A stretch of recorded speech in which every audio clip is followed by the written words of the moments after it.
दोस्तों, आज की उर्दू डिक्शनरी में आपके साथ शेयर करूंगी लफ्ज़ जां काह और दूसरा लफ्ज़ आशोब।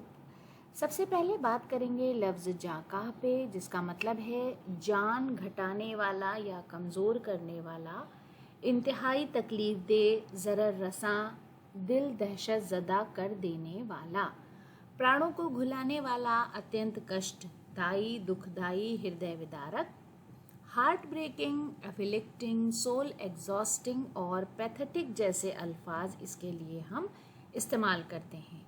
जुमले में इस तरह इस्तेमाल करेंगे, उसने बड़े जांका गम उठाए हैं।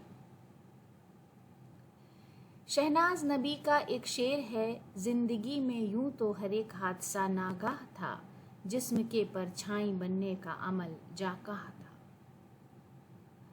उसके बाद लफ्ज़ आशूब, जिसका मतलब है फितना, फसाद, अजियत, तकलीफ, आफत, बला, मुसीबत, तलातुम, इस्तराब, डर और खौफ, उपद्रव और कष्ट, पीड़ा, संकट, विपत्ति, व्याकुल और भय।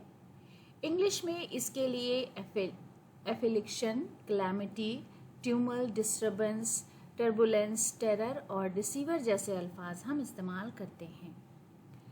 उसकी ज़िंदगी बड़े आशोब में गुजर रही है, यह है इसका जुमले में इस्तेमाल। आफ्ताब इकबाल शमीम का एक शेर है, क्या रात के आशोब में वो खुद से लड़ा था, आईने के चेहरे पे खराशे सी पड़ी हैं। तो दोस्तों, इसी शेर के साथ आज का वीडियो ख़त्म करते हैं। अगले वीडियो में आपसे फिर मुलाकात होगी। वीडियो देखने के लिए बहुत बहुत शुक्रिया।